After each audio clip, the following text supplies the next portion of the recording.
eretzradio.com.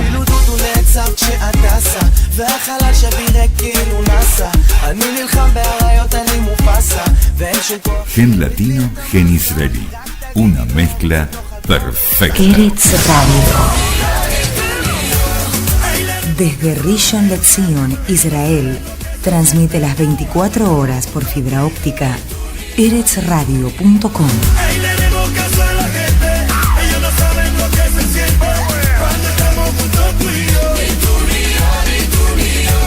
Gen latino, gen israelí, la mezcla perfecta.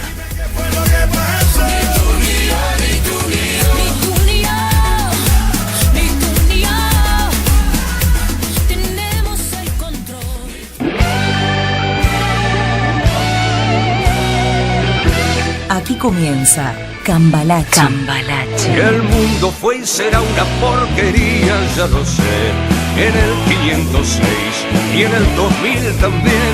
Que siempre... Un recorrido informativo de Israel y la región, con la conducción de Edgardo Kraviecki y Daniel Minujín. Qué falta de respeto, qué atropello a la razón. Cualquiera es un señor, cualquiera es un ladrón. La participación especial de Sergio Levinsky en Deportes, Alberto Messer en Economía y Fanny Mandelbaum en Mujer y Sociedad. Da lo mismo el que labura, noche y día como un buey.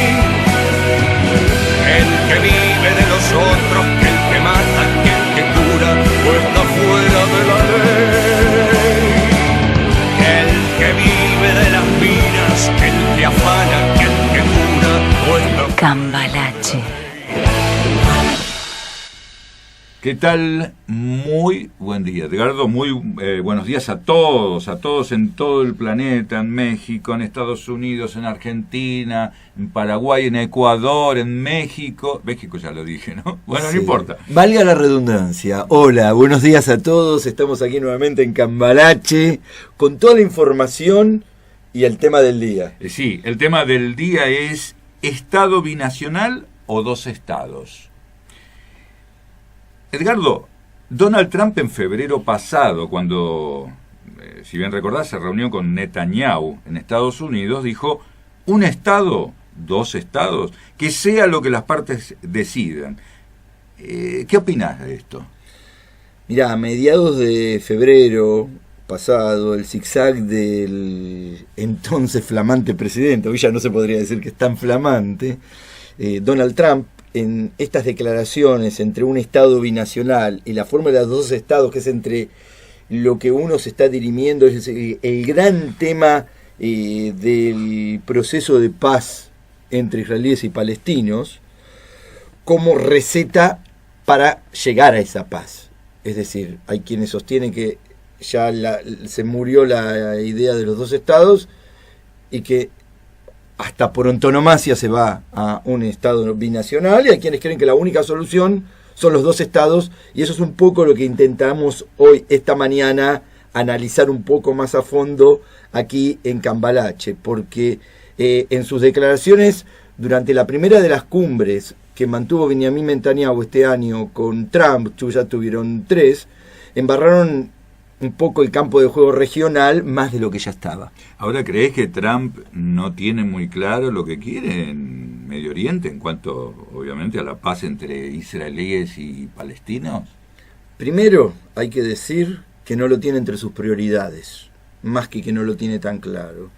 Segundo, a Trump parece que se le confundieron los jugadores, porque después de su elección había hablado con la presidenta de Taiwán, Tsai Ing-wen, pensando que estaba hablando con la representante de uno de dos países, como si uno fuera China y el otro Taiwán.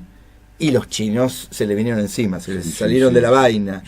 Le llamaron enseguida, le explicaron nerviosos que hay una sola China, no dos, que ellos no reconocen a Taiwán como país, y le aclararon que así se debería manifestar públicamente.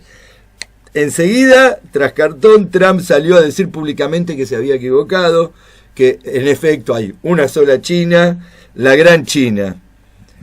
Es de suponer, ya acá respondiendo a lo que me preguntabas, que de arrastre se le mezcló la Gran China con el gran Israel histórico e indiviso. Tal como le ven aquí los sectores que adhieren al actual gobierno, están cercanos ideológicamente a los colonos, que están en contra de la fórmula de los dos estados y a favor de un estado binacional. Y cuando en la rueda de prensa junto a Netanyahu, en aquella primera cumbre, le preguntaron a Trump si estaba a favor de un estado o dos, se habrá dicho para su fuero interno: ahora no voy a caer de nuevo en lo mismo que me pasó con los chinos. Y dijo que lo que Netanyahu y Abu Mazen acuerden, él lo va a respetar, que lo decidan entre los dos. Como si a mí me da lo mismo un estado binacional o los dos estados. No vaya a ser cosa que le vayan a preguntar como un soquete, ¿no? De ver una media y meter la pata. ¿Y cómo reacciona el gobierno israelí ante esta postura o posición un poco ambigua de Trump? La reunión con Bibi, la pregunta es si en la reunión con Bibi y Abu Mazen ahora, en los próximos días, ¿se podría repetir esto? Mirá, no me llamaría la atención que se repita algo por el estilo. Con Trump es posible. La derecha israelí salió como aspirando un dulce elixir tras todas estas declaraciones al principio de Trump en aquella cumbre de Washington y en las noticias que llegaban desde Estados Unidos. Pero creo que esta misma derecha de colonos y de la gente que está en el gobierno de Israel debe tener cuidado, porque en aquella cumbre, Netanyahu, como en la posterior en Israel en mayo, como en esta que se viene ahora, muy probablemente veamos que pase lo mismo, que es un poco lo que decías, no se habría enterrado la idea de llegar a un acuerdo basado en la fórmula de los dos estados. Por más cosas grandilocuentes que hayan sonado en boca de los propios protagonistas, Daniel, fíjate que Netanyahu se cuida de no decir que está en contra de los dos estados, e incluso advierte diciendo que un estado binacional podría ser una tragedia para Israel. Es interesante que toda la gente que le acompaña va hacia eso, y él, cuando se lo preguntan concretamente, dicen: no, un estado binacional es una tragedia, nosotros no tenemos que ir a un estado binacional. Pero a las palabras se las lleva el viento. Y ahora Netanyahu podría ceder ahora a las exigencias palestinas. Mirá, no creo que Netanyahu vaya a ceder de nuevo ahora, como lo hizo en tiempos de Kerry y Obama, congelando la construcción en los asentamientos o haciendo ciertas concesiones como liberar a presos palestinos como gestos de buena voluntad hacia Abu Mazen, que es lo que generalmente se habla. También de todo ello nos hemos alejado, creo.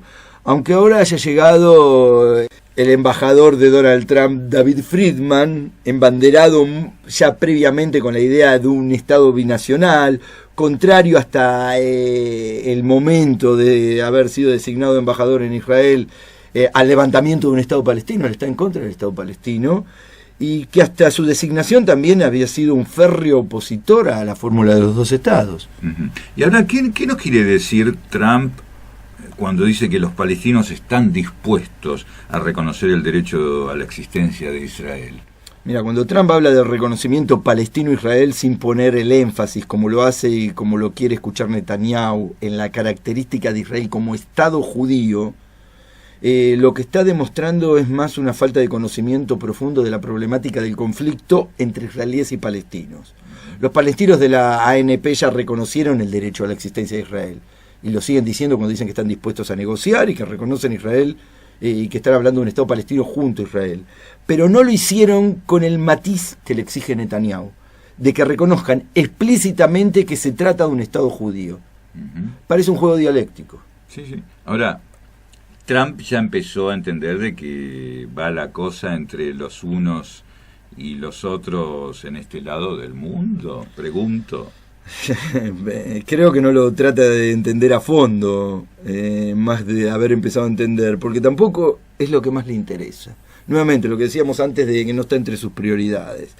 Mira, puede ser que el presidente norteamericano siga sin tener mucha idea de lo que pasa acá, pero Bibi Netanyahu sí tiene claro para que lo va a visitar la semana que viene en la Asamblea de la ONU. Seguir haciendo buenas migas con su administración, descomprimir la mala sensación que todavía le queda de su relación con Obama y lograr el visto bueno para lo que hasta ahora era inimaginable, ligado a los colonos, que es autorizar más construcciones, aletargar la vuelta a las negociaciones con los palestinos lo máximo posible. Es decir, van a hablar de paz, pero a la vez están haciendo que el proceso siga estancado, no hablar del levantamiento de un Estado palestino, y que todo siga más o menos como está. Bibi quiere un laissez-faire, dejar hacer, dejar pasar el tiempo. Resumiendo, a ver, si este gobierno de Israel no quiere ponerse de acuerdo con los palestinos, y los palestinos de Abu Mazen no quieren ni siquiera escuchar hablar de Netanyahu y sus ministros, ¿qué diálogo posible estamos hablando? ¿De qué diálogo? ¿Cuál podría ser un escenario posible con Trump, Abu Mazen y Netanyahu? Mira, si Israel no quiere volver a la mesa de las negociaciones porque este gobierno no quiere pagar el precio de la paz, no se va a volver a la mesa de negociaciones. Y vamos a seguir en el mismo punto en el que estamos, con olas de violencia que van a ir y van a venir, con guerras cada 2 o 3 veranos como la que tuvimos en el 2014 con Hamas, sin cortar este espiral gestáltico de raíz, ¿no? Me preguntabas por los escenarios posibles. El escenario posible sería algo así. Netanyahu aceptaría una nueva iniciativa estadounidense, ahora de lo que están hablando, algo que no se entiende muy claro, pero se habla. Trump enviaría a su yerno a negociarla, como ha estado enviándolo en las últimas semanas aquí a la zona. Y al cabo de un tiempo, todo seguiría en veremos y sin resultados concretos a la vista. Y como el primer ministro lo sabe, porque entiende algo de historia también, fervorosamente se pondrá en manos norteamericanas, como da a entender que va a pasar, para que nada nuevo siga pasando. Y los palestinos podrán seguir protestando en las Naciones Unidas, en La Haya y donde sea, que todo seguiría en un punto muerto, es casi una obviedad decirlo, hasta que realmente haya un interés de las partes en que algo se mueva, lo que ahora no se ve. Y en esto Trump da en la tecla, con menta y limón. El té que van a tomar.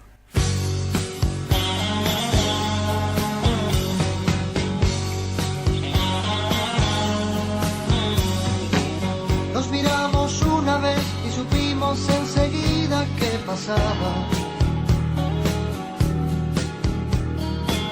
Nos hablamos una vez y salimos a buscar la madrugada.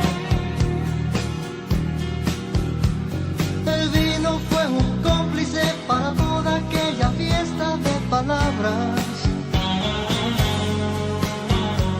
Y al cabo de un tiempo de querernos nos casamos de mañana. No era fácil trabajar y difícil llevar dinero a casa. Yo soñaba más y más pensando que te tranquilizaba. El fracaso fue un cristal para ver nuestra pareja separada. Y al cabo de un tiempo de engañarnos, todo quedó en nada.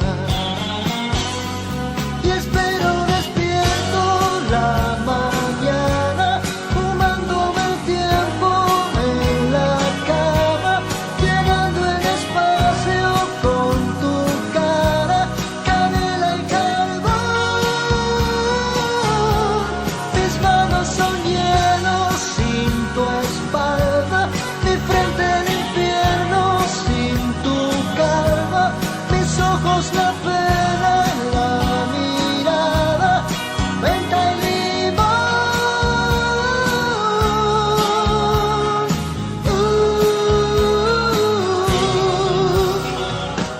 Por las calles de mi vida voy mezclando la verdad y la mentira. Me cambio el nombre en cada esquina y le pongo al tuyo una sonrisa. He dejado de beber y como tu fruta preferida. Y escapando de mi suerte y de mí mismo vuelvo al punto de partida. Y espero despierto la mañana, fumándome el tiempo en la cama, llenando el espacio con tu cara, canela y carbón.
Cambalache.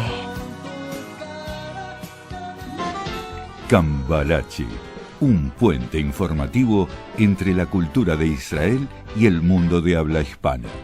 Que el mundo fue y será una porquería, ya lo sé.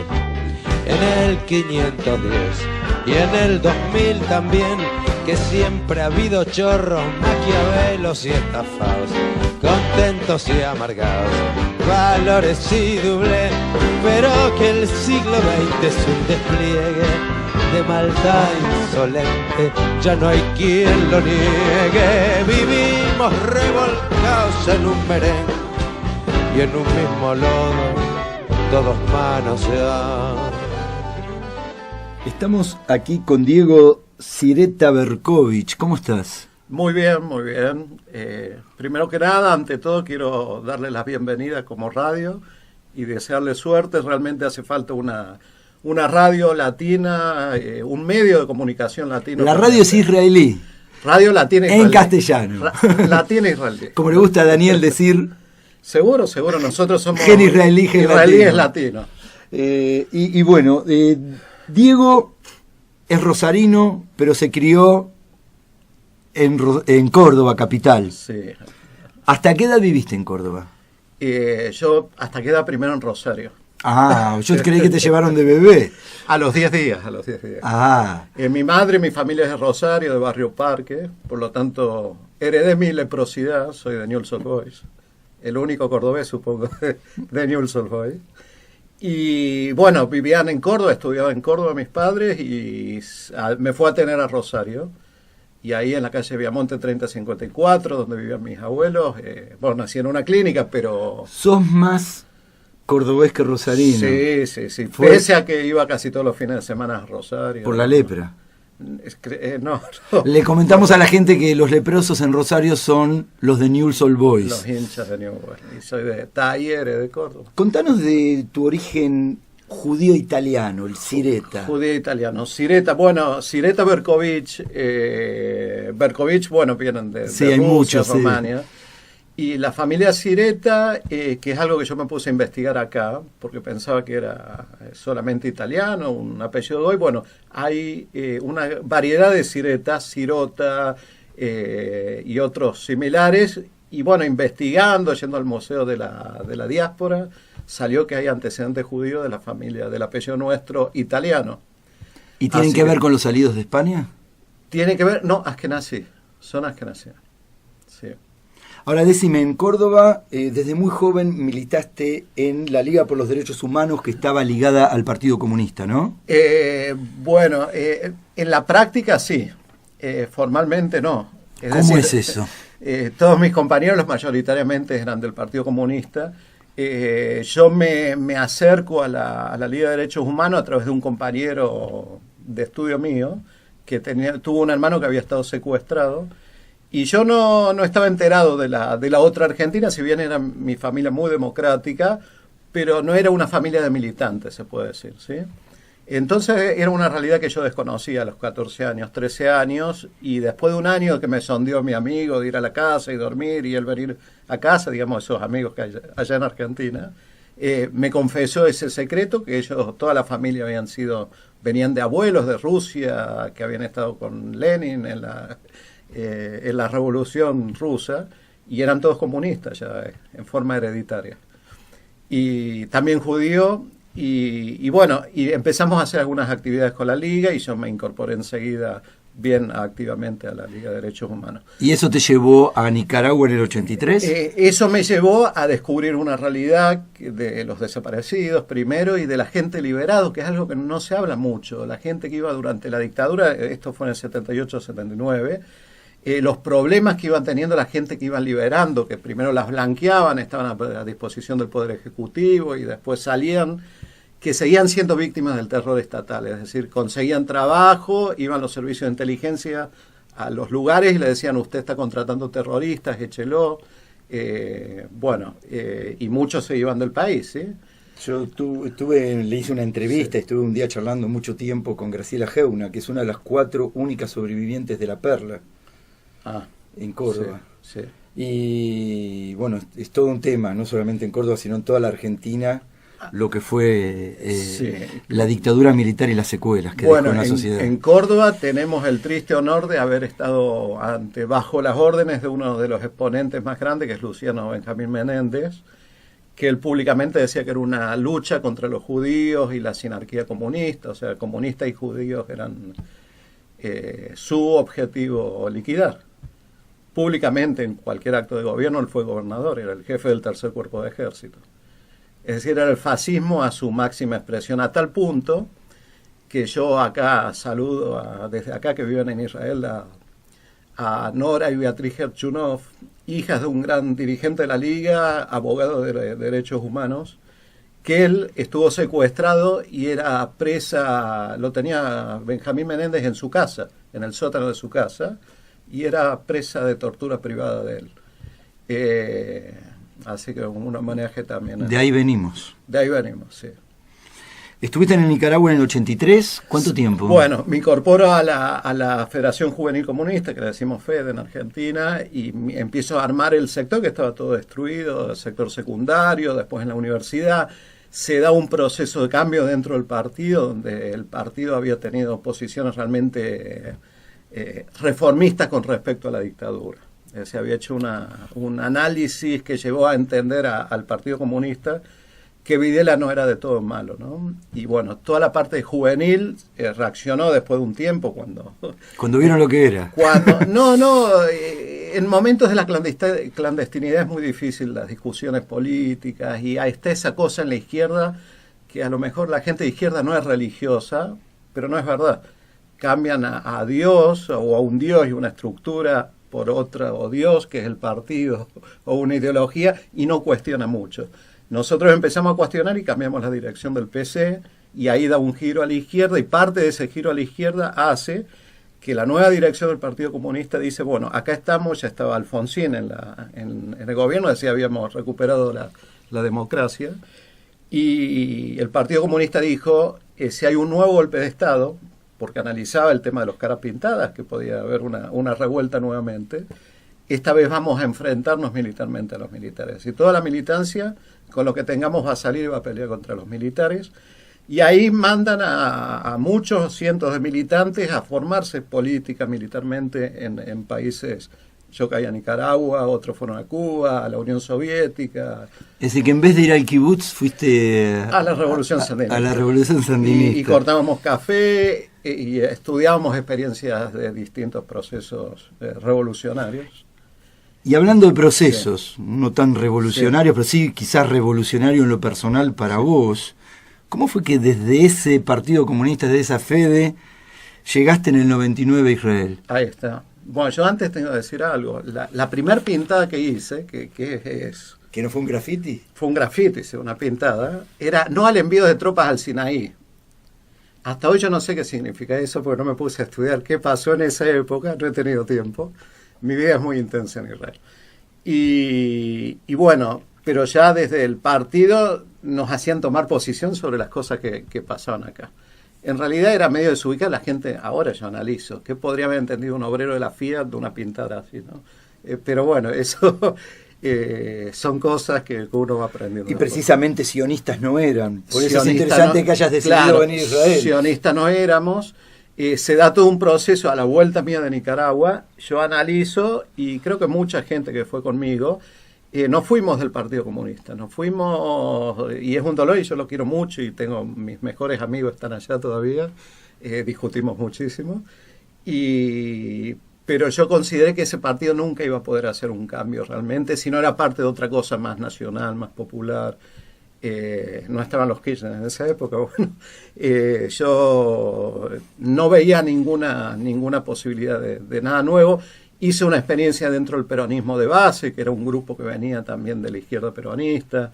El peronismo contiene a todo. Claro, ese grupo terminó apoyando a Caballo, o sea que fue otra decepción más. Decepción cordobesa. Cordobesa, y amén. Bueno, pero aprendí mucho ahí de contacto con la gente, a trabajar, que la ideología esta nacional y popular sí, en su esencia. En el neoliberalismo. Claro, no, ellos eran apoyos tácticos, apoyos críticos y ese tipo de cosas. ¿Qué pasa? Se da un cambio que yo veo toda la gente, la camada nuestra que había luchado contra la dictadura, veo como cada uno, como yo, zafó para donde pudo. Algunos cayeron en lugares que tomaron porción de poder y vi cómo empieza un poco la decadencia moral de mucha gente, o sea, o la corrupción. A vender los principios, venderle el alma al diablo, no sé cómo llamarlo, pero vi como mis compañeros que habíamos estado juntos y que éramos de fierro y muy románticos en la lucha, pasaron a tener un precio y a hacer una militancia rentada, ¿sí? Y eso a mí me quebró. Gana es la época del el champán y el circo del menemismo, sí, y el neoliberalismo. Ahí era todo privado. Claro, se privatizó la esperanza. Y bueno, y yo gana de la Rúa, y yo como cordobesa conocía que era de la Rúa, y realmente dije, nace mi primer hijo también con una cardiopatía congénita, ahí pasó una cirugía donde en plena hiperinflación de Alfonsín, y eso a mí me generó un terror más allá de lo político, el análisis frío, pero yo fui una víctima de ese terror económico de la hiperinflación. Se produjo en mí un trauma hasta el punto que dije, yo no quiero un gobierno más radical, yo no voy a ver. Y así fue, ganó de la Rúa y me fui. Te viniste a Israel. Me vine a Israel y si hubiera sido Sudáfrica, me iba a Sudáfrica. ¿Y en Israel estuviste trabajando en Castro cuando llegaste? Bueno, vine a Israel, algo antes del viaje a Israel, yo voy y le planteo al Shelías. El enviado de Israel. El enviado de Israel. Le digo, yo me quedé sin utopía. Y yo necesito un país donde pueda recuperarme una utopía. Y bueno, y me dijo, Israel es el lugar, nosotros somos en sí una utopía funcionando. Y me sentí realmente el primer día israelí, vine con la cabeza muy abierta, sin prejuicio ideológico, vine a aprender qué es esto nuevo del sionismo, que yo no era mi vertiente, hoy yo me defino sionista, pero no era mi vertiente ideológica el sionismo. Y bueno, empecé a buscar, empecé a trabajar con 3 hijos, nació uno más acá y hay que trabajar, y bueno, y empecé a analizar si mi formación política me llevó a entender y a ver la hiperexplotación que hay acá también, y que hay una cantidad de cosas buenas y hay una cantidad de cosas malas como en cualquier país del mundo, hay leyes excelentes que no se cumplen, y ahí empezamos a trabajar. Mi proceso laboral que me habías preguntado, yo empecé en el Kibbutz Yavne, ahí me recibí de conductor de Malguesá, ¿cómo se dice? Clark. Sí, los autitos esos que levantan la mercadería. Porque ese fue un gran salto en mi vida laboral. Castro, le comentamos a nuestros oyentes que es una empresa muy grande, textil, y israelí. Ahí trabajaste desde el año 2004 al 2010 y casi se podría decir que empezó tu carrera sindical dentro de Israel. Exacto. Hay que estar en el... Castro era una empresa que yo estaba muy copado ahí adentro, 6 años estaba trabajando. ¿Y cuál fue tu logro sindical ahí? El logro sindical fue que era un lugar privado, ¿sí? Y empezamos a trabajar, llegamos a trabajar hasta 16 horas por día. Fue la guerra del Líbano, yo quedé a cargo de toda la parte de comercio exterior. Había un aumento que lo había pedido ya 2 años antes, dije después la guerra, y si mi trabajo es bueno, seguramente me lo van a dar. Y ahí empieza, cuando el Menael de ahí me dice, vos tenés que agradecer que yo hablo con vos, y si no te gusta el trabajo, búscate otro. Vamos a seguir conversando con Diego Sireta. Ahora vamos a un tema musical y después la vida política en Israel, la tribu 13 y Enemigos por la Paz. El pueblo unido jamás será vencido. El pueblo unido jamás será vencido. El pueblo unido jamás será vencido. El pueblo unido jamás será vencido. De pie cantar que vamos a triunfar. Avanzan ya banderas de unidad y tú vendrás marchando junto a mí y así verás tu canto y tu bandera florecer, la luz de un rojo amanecer anuncia ya la vida que vendrá. De pie marchar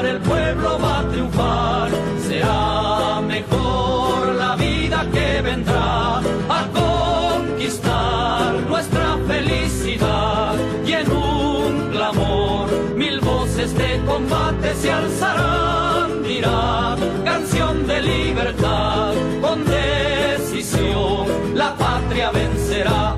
Y ahora el pueblo que se alza en la lucha, con voz de gigante gritando adelante, el pueblo unido jamás será vencido, el pueblo unido jamás será vencido. La patria está forjando la unidad, de norte a sur se movilizará, desde el salar ardiente y mineral al bosque austral, unidos en la lucha y el trabajo irán, la patria cubrirán, su paso ya anuncia el porvenir, de pie cantar el pueblo va a triunfar, millones ya imponen la verdad, de acero son ardiente batallón, sus manos van llevando la justicia y la razón, mujer, con fuego y con valor, ya estás aquí junto al trabajador. Y ahora el pueblo que se alza en la lucha, con voz de gigante gritando adelante, el pueblo unido jamás será vencido, el pueblo unido jamás será vencido, el pueblo unido jamás será vencido, el pueblo unido jamás será vencido, el pueblo unido jamás será vencido. Cambalache. Cambalache, un puente informativo entre la cultura de Israel y el mundo de habla hispana. Que el mundo fue y será una porquería, ya lo sé. En el 510 y en el 2000 también, que siempre ha habido chorros, maquiavelos y estafados, contentos y amargados, valores y doble, pero que el siglo XX es un despliegue de maldad insolente, ya no hay quien lo niegue. Vivimos revolcados en un merengue y en un mismo lodo, todos manos ya. Continuamos aquí en Cambalache con Diego Sireta. ¿Cómo estás? ¿Cómodo con nosotros? Muy bien, muy contento. Faltó el mate, pero la próxima. Bueno, yo me quedé sin yerba, así que la próxima también te invitamos con mate. Dale. ¿Vos sos ahora precandidato a diputado por el laborismo? ¿Cómo es eso? Precandidato a diputado, bueno, es la posibilidad que tiene todo afiliado del Partido Laborista y de cualquier partido, en realidad, no de cualquier partido. En Israel hay dos formas de partidos: los democráticos y los no democráticos. No democráticos no en el sentido peyorativo de la palabra, sino que tienen dueños, y los dueños como Lieberman y Yesh Atid, ellos pueden decidir quién va como candidato, no hace falta elecciones internas, la ley lo avala. Y hay otros partidos como el Likud y como Abodá y Meretz, que sí son democráticos, es decir, van a la lucha interna en elecciones. Nosotros armamos un movimiento que se llama Tribu 13, que sería una corriente política dentro del partido Abodá. Es decir, que en Israel hubo 12 tribus y ustedes son la 13. Y nosotros somos la número 13. Y bueno, ¿qué quiere decir? Que en realidad nosotros estamos dentro de Abodá y estamos en la vida política o no estamos Abodá lanzando. es el laborismo. Abodá es el Partido Laborista, ¿sí? Que es un partido que viene con muchas virtudes y muchos defectos. Como todos los partidos como políticos. Todos los partidos. Y pendula entre la izquierda, el centro y la derecha históricamente. Bien, entonces nosotros armamos nuestra tribu, cosa de estar seguro. En un momento estuvo en la socialdemocracia y todavía sigue siendo un partido afiliado a la socialdemocracia. Sí.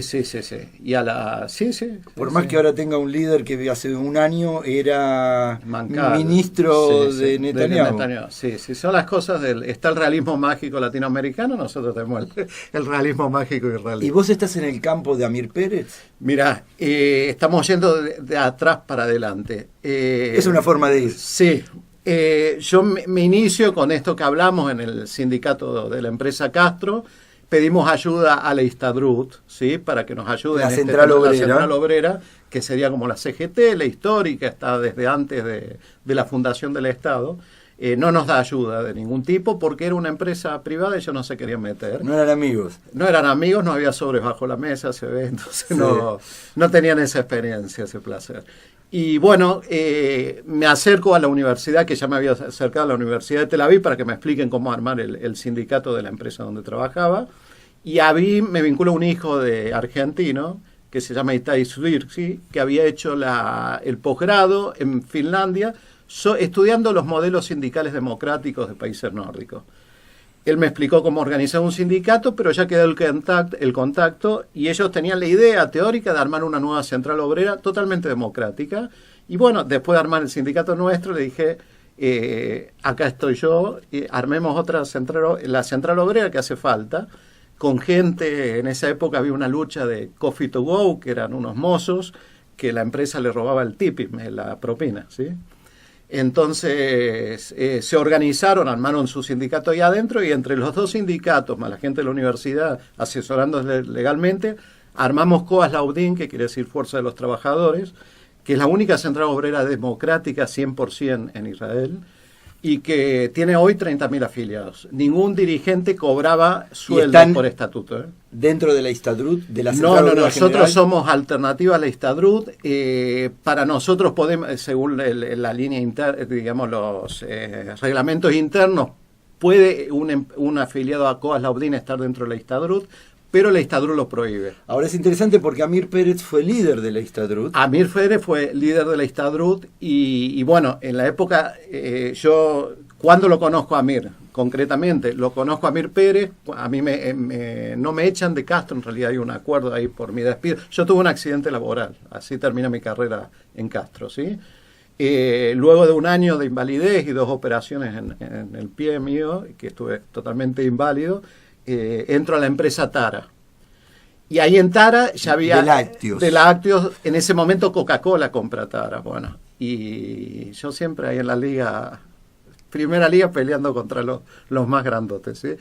Y bueno, de ahí yo me enfrento, vienen las elecciones, ahí está dentro de la Histadrut, esta empresa estaba dentro de la Histadrut, y yo me propongo como candidato de una de las listas. Y bueno, vamos a elecciones, gano las elecciones y yo salgo dirigente de la Histadrut, ¿sí? Por la oposición.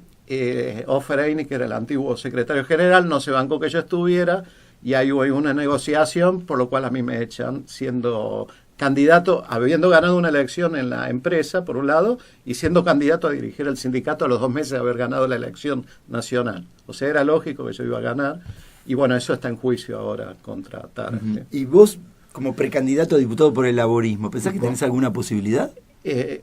Esa echada me vincula a Amir Pérez porque tenía la oficina enfrente, era la pregunta anterior que no sabía contestar. Claro, yo pensé que ahí quedó. Bueno, no. Y empiezo a conocer, bueno, lo que es el Partido Laborista. Yo era independiente en ese momento y se da la protesta social. Termina la protesta social y muchos dirigentes de la protesta se incorporan al laborismo y yo lo vi como posible incorporarme al laborismo.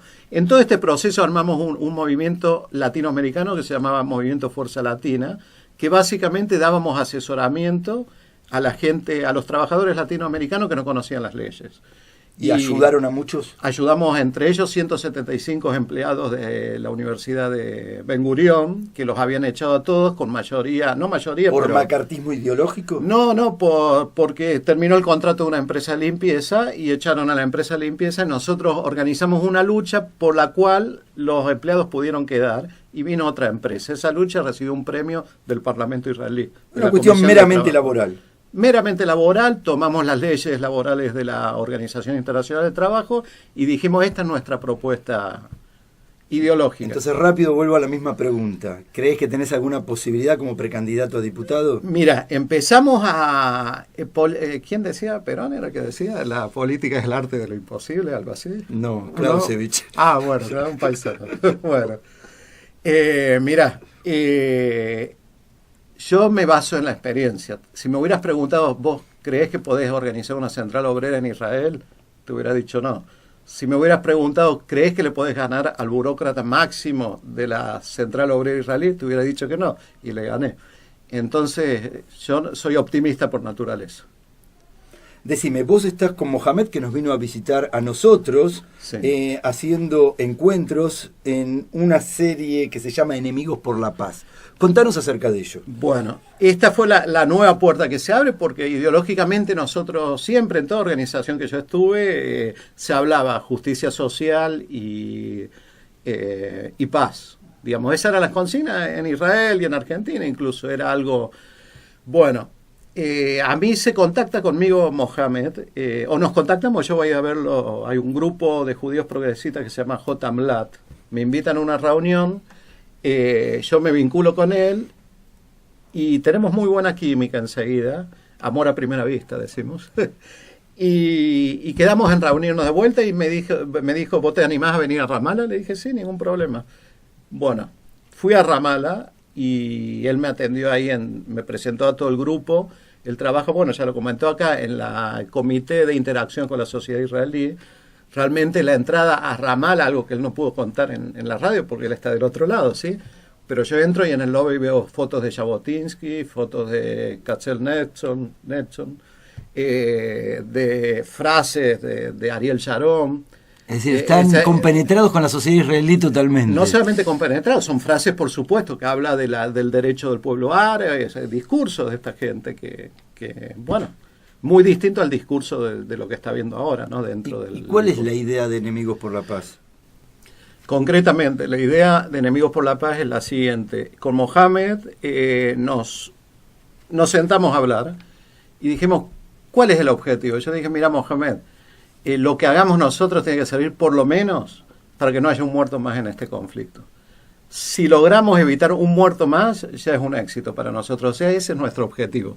Sacar el muerto ese y hacerle entender a la gente que todos podemos adoptar un muerto menos, digamos. Y están adoptando el diálogo. Están estancadas las negociaciones de paz. Exacto. Empezamos por otra parte del lado palestino, hay una apertura total a venir, así sea por una sola persona, a explicar que ellos quieren la paz.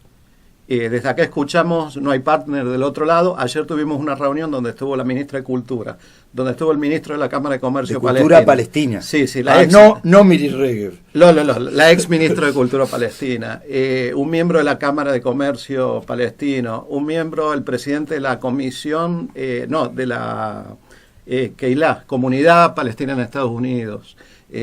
Periodistas, es decir, vienen con delegaciones diplomáticas realmente a juntarse con gente nuestra. Ahora nosotros esperemos que también Miri Regev, Netanyahu, Bennett y todos ellos quieran dialogar del mismo modo, y la semana que viene se reúnen Trump con Abu Mazen y Bibi, ¿y te parece que pueden llegar a algo? Bueno, yo me baso en lo que dice Mohamed, realmente, y en el conocimiento de los Estados Unidos. Estados Unidos, si quisiera, podría generar la paz entre Israel y Palestina en el acto. Es una decisión política. Recordemos que atrás de este conflicto hay un negocio grande que es la venta de armamento. Es un conflicto que a mi entender está sobredimensionado. Recordemos también que hay 28.000 muertos en este conflicto de gente del ejército, soldados nuestros, ¿sí? Y fuerzas de seguridad. ¿Por qué yo digo 28.000 muertos? Llega a los 30.000. Nosotros sabemos que en 10 años perdimos 30.000 compañeros, amigos, hermanos. ¿Qué número viniendo de Argentina? Claro, ¿no? Es un número que por otro lado decís, bueno, pero 28.000, ¿cómo justificamos la compra de millones y millones de dólares en armamento por este conflicto? Una cosa técnica. Yo entré a Ramallah, nadie me revisó, y yo salí por un cruce de Ramallah y nadie me revisó, pero no porque mi auto era israelí, no había soldados. O sea, acá nos venden que es un estado de terror tanto Ramallah como Gaza. Gaza sí estoy de acuerdo, pero Ramallah, yo salí 2 veces de ahí, no había soldados, y adelante mío salieron 100 autos palestinos y atrás mío otros 100 autos palestinos que nadie controló. O sea que vos sos optimista que palestinos e israelíes, vos y Mohamed, pueden ir juntos a la par. Nosotros podemos ir juntos, por un lado. Por otro lado, hay 133 organizaciones pacifistas en Israel, muchas de ellas mixtas, y ahora el 26 o el 28 está la gran marcha de mujeres por la paz, que se piensa que va a haber 70.000 mujeres, y bueno, vienen de Palestina 6.000 a manifestar. Hoy un amigo por Facebook me preguntaba, ¿dónde están las manifestaciones palestinas por la paz? ¿Y cuántas de Israel hay? Bueno, en total se calcula que va a haber 70.000 personas. Son varios días de marcha y en etapas.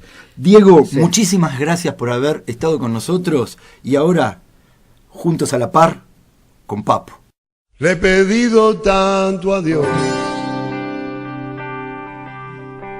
que al final oyó mi voz. Por la noche a más tardar, yendo juntos a la paz. Cartas de amor en el hall se secan con el sol. Lejos de la gran ciudad, ella es mi felicidad. Nada como el juntos a la par. Nada como el juntos a la par. Ir caminos desandar. Pero no lo perdí. Ese héroe que hay en mí. Nada como ir juntos a la par.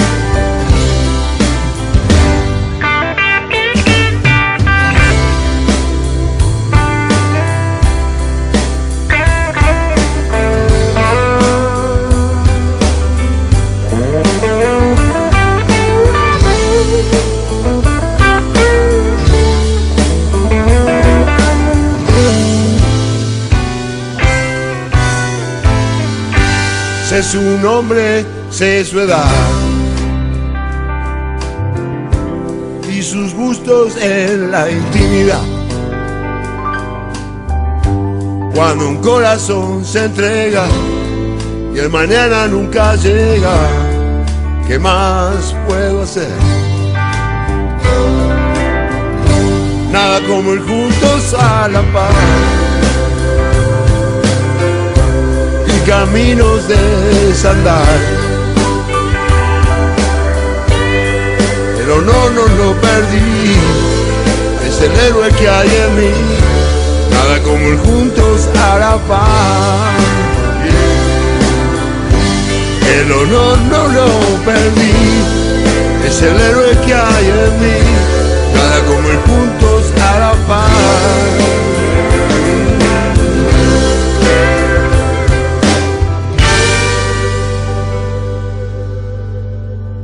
Estás escuchando Cambalache por eretzradio.com. Eretz Radio Noticias.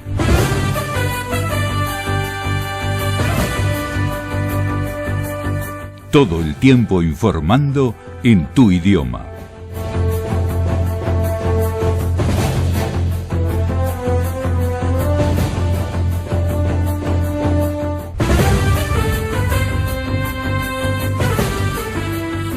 El diputado Smotrich del partido La Casa Judía de Bennett propone un plan de capitulación para los palestinos con el fin de anexar los territorios ocupados en la guerra del 67.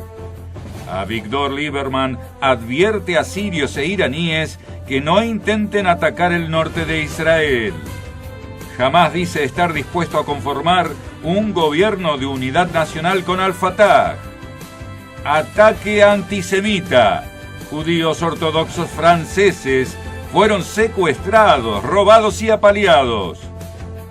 El ministro del Interior de Israel, Arieh Deri, fue nuevamente interrogado por ser sospechado de engaño y lavado de dinero.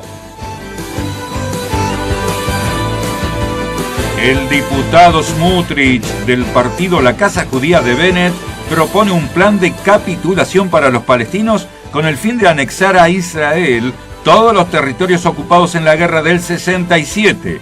Hoy se lleva a cabo el Congreso del partido La Casa Judía y allí Smotrich contará cómo planea darle 3 alternativas a los árabes palestinos.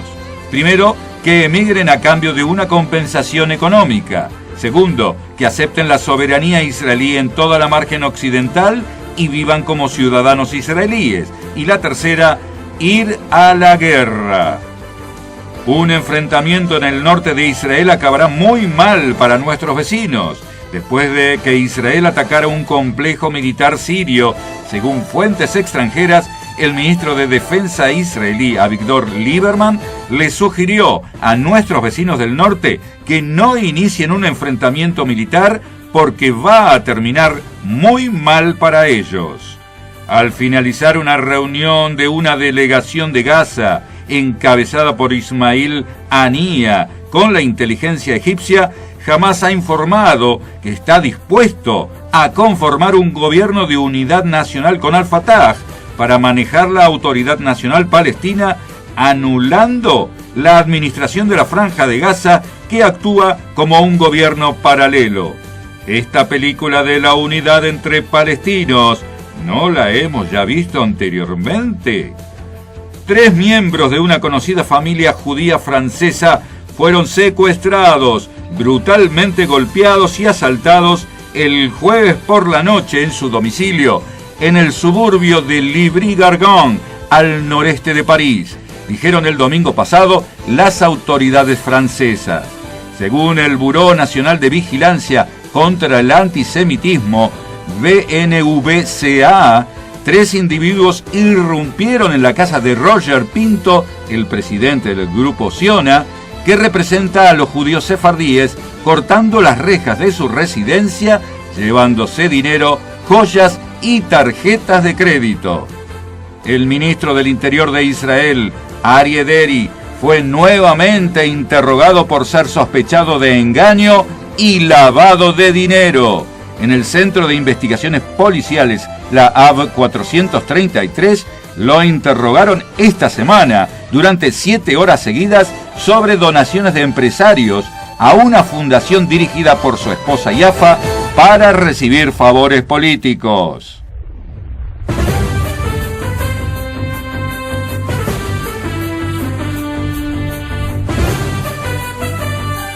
Hasta aquí, Eretz Radio Noticias.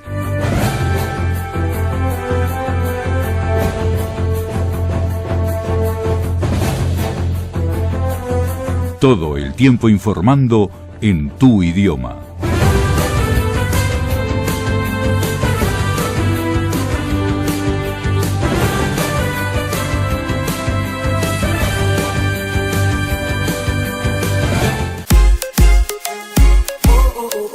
eretzradio.com.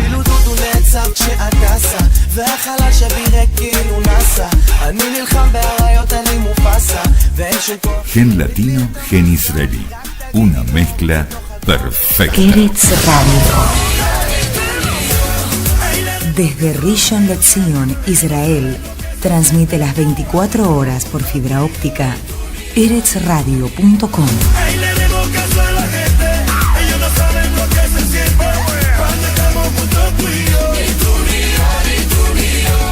Gen latino, gen israelí, la mezcla perfecta.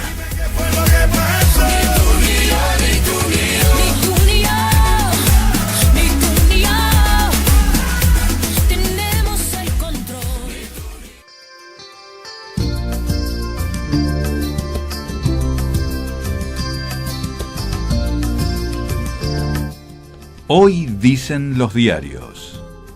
Hoy dice el periódico que ha muerto una mujer que conocí. Ynet, el portal de Yediot Aharonot, dice: los ortodoxos están seguros, nadie será reclutado. Nosotros estamos en el ejército de las yeshivot, los centros de estudios religiosos. Y en la bajada cuenta que la prestigiosa Yeshiva Mir en Jerusalén y en las calles de Beitar Ilit no les preocupa la decisión de la Corte Suprema de Justicia de cancelar la exención para reclutar judíos ortodoxos. Hoy, una reunión de emergencia de los jefes de los partidos ultraortodoxos. Otro titular de portada: un turista israelí murió en los Pirineos españoles. Se trata de un muchacho de 28 años que estaba con su novia y habían perdido el rumbo. Después de 2 días fueron hallados por otros turistas. Él murió y ella se salvó. Mucho ruido por nada. Otro titular: mucho patos hubo en la presentación del nuevo iPhone, pero con todo el respeto a los emojis sueltos, no son especialmente una revolución.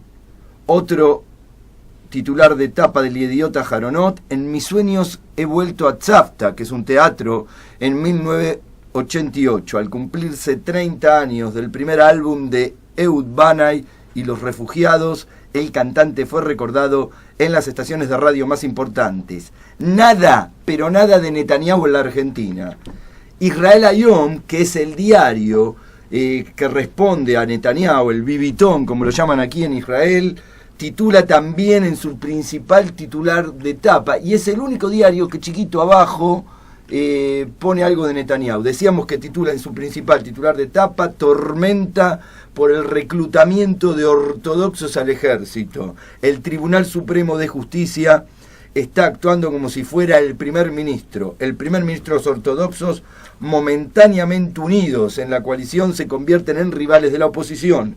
Los ciudadanos del Estado de Israel son los que llevan la carga, y son ellos quienes tienen que decidir a través de las urnas y las instituciones elegidas. Otro titular de Israel Hayom: revivimos la imaginación de Ana Frank. Solo debajo de a la izquierda de la portada, como contábamos antes, Bibi Macri. Ven a Israel. El primer ministro Netanyahu y el presidente Macri cerraron acuerdos de cooperación. Netanyahu se refirió al acuerdo de los Estados Unidos con Irán. Lo de los Estados Unidos lo pongo yo, porque no se trata de el acuerdo con Irán de la Argentina, sino de el acuerdo de Obama con Irán, y dice: nuestra postura es clara, es un mal acuerdo porque tiene que ver con declaraciones de funcionarios norteamericanos, altos funcionarios de la agencia Reuters, de que por debajo de la mesa y en silencio el gobierno de Netanyahu está pidiéndole a Estados Unidos que no anule el acuerdo con Irán porque está muy bien. Y por eso responde desde Argentina, desde la Casa Rosada: nuestra postura es clara, es un mal acuerdo. ¿Qué tal, Daniel? ¿Cómo te va? Buen día a todos en todo el planeta. Sé que nos están escuchando de todas partes del mundo, eso la verdad nos pone muy contentos. Y bueno, espero que les haya gustado el programa de hoy.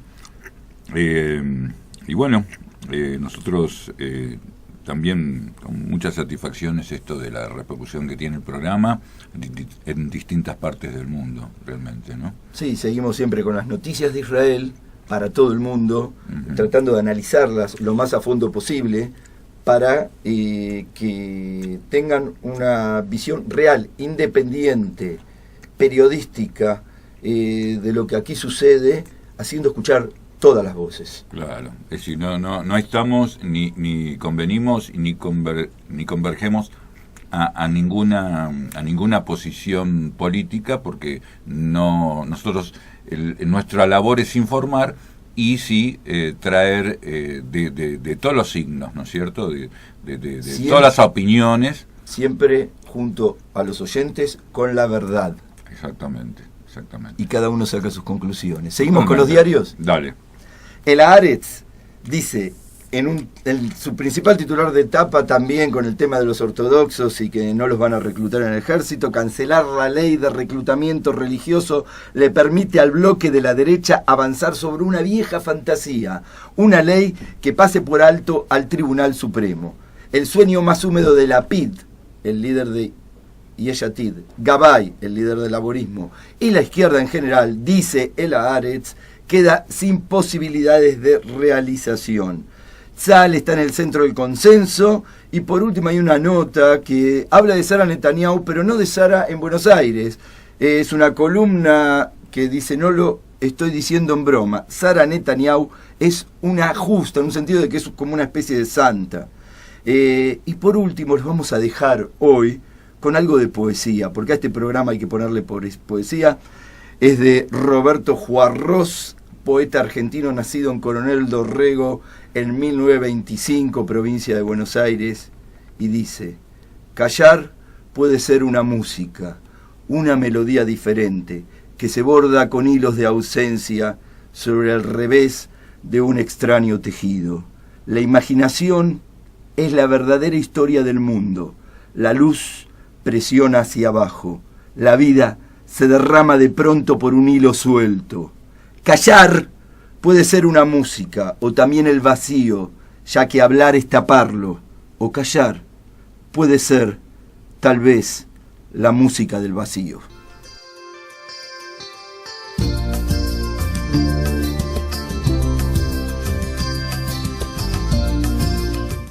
Hasta aquí fue Hoy Dicen los Diarios. Hoy dice el periódico que ha muerto una mujer que conocí, que ha perdido en su campo el Athletic y que ha amanecido nevando en París.